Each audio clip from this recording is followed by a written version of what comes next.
नमस्कार, खमा गणिसा, राम राम सा। आज हम लोग फिर यहाँ पे आए हैं ओपन स्टूडियो में एक नई बात करने। आपको याद है हमने पहले कहा था कि हम 3 राजस्थान की बड़ी शख्सियत पे चर्चा करेंगे जो आने वाले समय में राजस्थान का भविष्य हो सकती है। इसमें हम सचिन पायलट पे बात कर चुके हैं और गजेंद्र सिंह शेखावत जी पे हमको बात करनी है। आज हम बात करेंगे राजस्थान में एक और व्यक्तित्व जो लगातार उभरता जा रहा है, हनुमान बेनीवाल की। हनुमान बेनीवाल ने राजस्थान में कुछ ही सालों में एक बड़ा नाम स्थापित किया है और आज वो राजस्थान में अपनी इस तरह से पहचान स्थापित कर चुके हैं कि वो हर जगह पे हनुमान बेनीवाल जहाँ पे भी कोई बड़ा आंदोलन हो, धरना हो, प्रदर्शन हो, वो पहुँच जाते हैं। उनकी सक्रियता और हनुमान बेनीवाल की जो काम करने का तरीका है उसको लेके हम बात करेंगे और इस पर भी विचार करेंगे कि आने वाले समय में राजस्थान में उनकी क्या स्थिति रहेगी। सबसे पहले हम इस पृष्ठभूमि में जाते हैं कि उन्होंने शुरुआत में भारतीय जनता पार्टी के विधायक के रूप में काम शुरू किया था, परंतु महत्वाकांक्षी व्यक्तित्व है। देखिए, महत्वाकांक्षा और अति महत्वाकांक्षा 2 अलग अलग चीज़ें हैं। महत्वाकांक्षी होना तो जरूरी है राजनीति में या किसी भी क्षेत्र में। जब तक व्यक्ति महत्वाकांक्षी नहीं होगा वो आगे नहीं बढ़ेगा। अति महत्वाकांक्षा को हम गलत मान सकते हैं। तो हनुमान बेनीवाल एक महत्वाकांक्षी व्यक्ति थे, साथ में स्वाभिमानी भी थे। तो उनका धीरे धीरे राजनीतिक जो दृष्टिकोण था उसमें भारतीय जनता पार्टी के साथ में तारतम्य स्थापित नहीं हुआ और जब तारतम्य स्थापित नहीं हुआ तो वो छोड़ के चले गए। उसके बाद धीरे धीरे उन्होंने अपने आप को स्थापित करने की कोशिश की और इसे स्थापित करने की कोशिश में उन्होंने एक पार्टी का गठन किया, राष्ट्रीय लोकतांत्रिक पार्टी, और उसके साथ में अपना काम करना शुरू किया। राष्ट्रीय लोकतांत्रिक पार्टी के बारे में, हनुमान बेनीवाल के बारे में हम कह सकते हैं कि प्रारंभिक तौर में जो सफलता उनको मिलनी थी वो नहीं मिली। पर यहाँ पे दूसरी बात को गौर नहीं किया सबने कि राजस्थान एक ऐसा प्रदेश रहा है जिसका लंबा इतिहास है राजस्थान का। अगर हम आज़ादी के बाद से बात करें तो 1980 में तो भारतीय जनता पार्टी की स्थापना हुई, तो कांग्रेस पहले से थी, परंतु कभी भी तीसरी पार्टी ने राजस्थान में अपने पांव नहीं पसारे। आपको याद हो तो 77 के चुनाव में जनता पार्टी के रूप में जो शासन था वहाँ पे भी किसी भी रूप में तीसरी पार्टी नहीं आई। कांग्रेस और जनता पार्टी थी, उसके बाद भारतीय जनता पार्टी आई, तो कांग्रेस और भारतीय जनता पार्टी, 2 के अलावा यहाँ के लोगों का माइंडसेट है ही नहीं।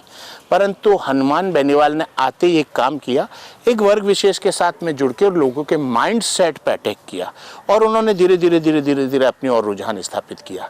अब ये कहा जा सकता है कि उनको शुरुआती दौर में सफलता नहीं मिली। तो देखिए, सफलता असफलता 2 अलग पहलू है। मेरे विचार में तो वो सफल है। भारतीय जनता पार्टी ने जब शुरुआत करी थी 1980 में, तो इस पूरे देश में पहले 2 सीटें लाए, फिर 3-4 सीटें लाए। उसके बाद में लंबे संघर्ष के बाद में जब रथ यात्रा लेकर अडवाणी जी गुजरे, तो उसके बाद में भारतीय जनता पार्टी का एस्टेब्लिशमेंट जिस रूप में होना चाहिए था हुआ। वो एक लंबा अरसा था। ये लंबा अरसा राजनीति में किसी दल विशेष को स्थापित करने के लिए करना पड़ता है और हनुमान बेनीवाल ने इस रूप में बहुत कम अवधि में ये सफलता हासिल की है। सीटें उनकी नहीं आई या चुनाव हार जाना अलग चीज़ है और जनता के अंतर्गत अपनी साख और विश्वसनीयता को जमाना अलग चीज़ है। तो हनुमान बेनीवाल ने निश्चित रूप से वो साख और विश्वसनीयता जगाई है और कई आंदोलनों में तो उनको बुलाया जाता है। लोग कहते हैं कि हमारी बात को सुना ही नहीं दिया जा रहा, तो वो कई आंदोलनों में तो अपनी बात को सुनाते हैं और लोग उनको बुलाते हैं कि आप हमारे आंदोलन में शरीक हो। ये उनकी बहुत बड़ी उपलब्धि है। आज राजस्थान में उनका नाम एक इस तरीके से प्रतिष्ठित हो गया है कि हर व्यक्ति के मुंह पे उनका नाम बहुत साधारण रूप से आ जाता है और देश में भी कई जगहों में उन्होंने अपने नाम को स्थापित किया है। तो ये उनकी विशेषता। उसकी असफलता हम इनके हनुमान बेनीवाल की इस बात को लेके कहीं पे भी कह ही नहीं सकते, क्योंकि उन्होंने लगातार काम किया और काम करने के साथ में सक्रियता के साथ काम किया और लोगों में अपना विश्वास जमाने में वो सफल रहे। अब अगर बात करें कि कुछ लोग जो कहते हैं कि राष्ट्रीय लोकतांत्रिक पार्टी का गठन तो कर दिया, परंतु इस पार्टी में न तो किसी भी तरह का उन्होंने कोई हायरार्की सिस्टम डेवलप किया, न पद सोपान डेवलप किया, न ही पार्टी संगठित है और राजस्थान पूरे में पार्टी बना दी, परंतु उसकी इकाई ही नहीं है। तो मैं समझता हूँ कि हनुमान बेनीवाल इस संबंध में लोग मानते हैं कि वो अपरिपक्व है, मैं समझता हूँ वो ज़्यादा परिपक्व है। आधुनिक राजनीति शास्त्र के एक वो बड़े राजनीतिवेत्ता है। उनको आधुनिक चाणक्य की संज्ञा भी दी जाए तो कम नहीं होगी। उन्हें पता है कि उनकी पार्टी का हायरार्की डेवलप नहीं हुआ है, संगठन का ढांचा डेवलप नहीं हुआ है। ये उनके राजनीतिक कौशलता का जो है परिचय दिया उन्होंने।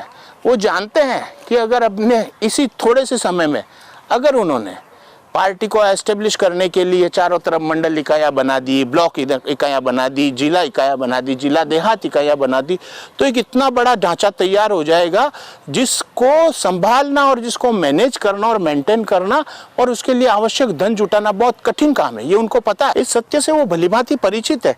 वो जानते हैं अच्छी तरह से इस बात को लेके कि अगर उन्होंने अभी इस भारी भरकम ऑर्गेनाइजेशन को पूरे राजस्थान में एस्टेब्लिश करने की कोशिश की तो उनको सफलता नहीं मिलेगी और उनके जो निर्णय अभी जो एकाधिकार के साथ वो निर्णय ले रहे हैं उल्टे वो बाधित होने लग जाएंगे। लोगों की समस्याओं को निपटाने के लिए और संगठन की समस्याओं को निपटाने के लिए अगर वो कॉन्सेंट्रेट करने लग गए तो वो जो उनका लक्ष्य है राजस्थान भेदन का उसमें वो सफल नहीं हो पाएंगे।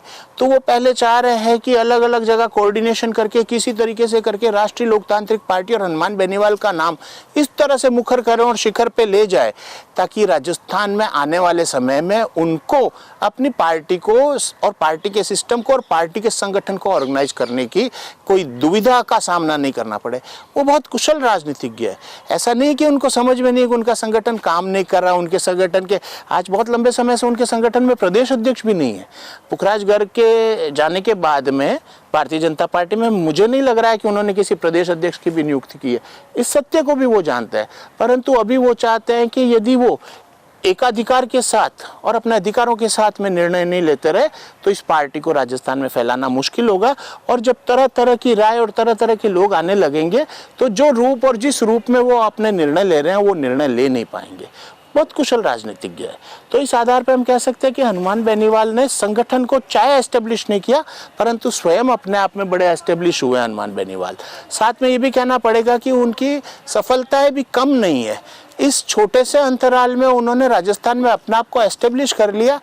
अगर वो पूरी तरीके से जीत नहीं सकते हैं तो वो किसी को जीतने नहीं दे। इस स्थिति में तो उन्होंने अपने आप को एस्टेब्लिश किया राजस्थान में। इस दृष्टि से वो एक बहुत ही कुशल राजनेता है।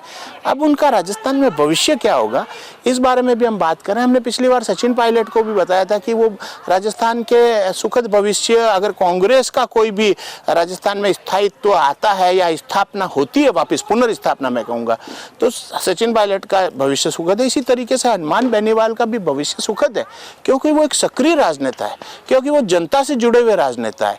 लोकतंत्र में सबसे ज्यादा गणना का महत्व है और वो जहां जाते हैं उनके पास गणना दिखाई देती है। हारे या जीते उनके साथ लोग जुड़े हुए हैं।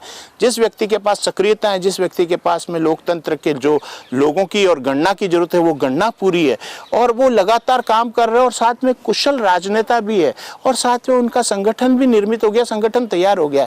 तो आने वाले समय में वो इस राजस्थान में अपने आप को बहुत बहुत सशक्त रूप से स्थापित करेंगे। ये कहना कोई अतिशयोक्ति नहीं होगी। मेरे विचार में हनुमान बेनीवाल जी का भविष्य भी बहुत सुरक्षित है। साथ में उनकी राजनीति में भी कोई संदेह नहीं है और उनकी सक्रियता में भी संदेह नहीं है। आने वाले समय में हनुमान बेनीवाल राजस्थान के सिरमौर अगर हो जाए तो ये कहना कोई अतिशयोक्तिपूर्ण नहीं होगा। उनकी सक्रियता उनको आगे ले जाएगी। धन्यवाद।